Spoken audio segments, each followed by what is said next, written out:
Aventure des Échos. Partie 42, veillée de doute, la nuit est, était abattue sur le village, enveloppant toits et sentiers d'une brume légère et d'un silence inhabituel.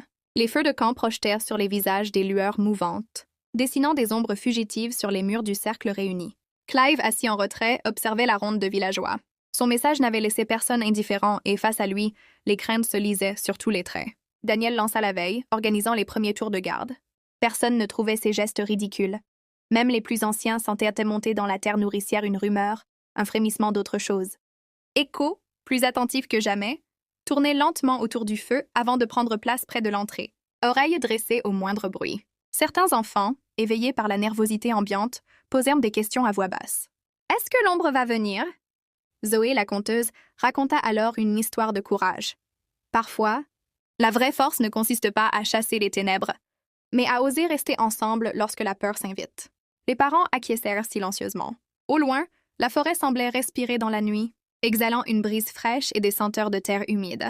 Clive, sa voix grave à peine plus forte que le vent, rompit le silence. Ce que Gilles a vu dans les bois grandit à l'heure approche du printemps.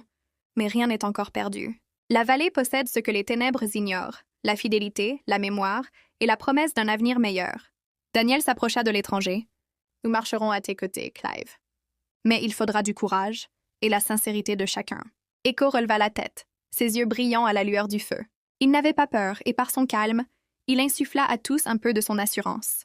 La veille se prolongea tard. Vers minuit, Echo se leva d'un bond, aboya une fois dans la nuit, puis rien. Juste l'écho de son aboiement, résonnant sur les collines. Les villageois retinrent leur souffle. Ce ne fut qu'un instant, mais chacun comprit que le combat à venir serait mené avec prudence. Unité et confiance renouvelées, car la lumière, aussi vacillante soit-elle, s'entretient mieux à plusieurs.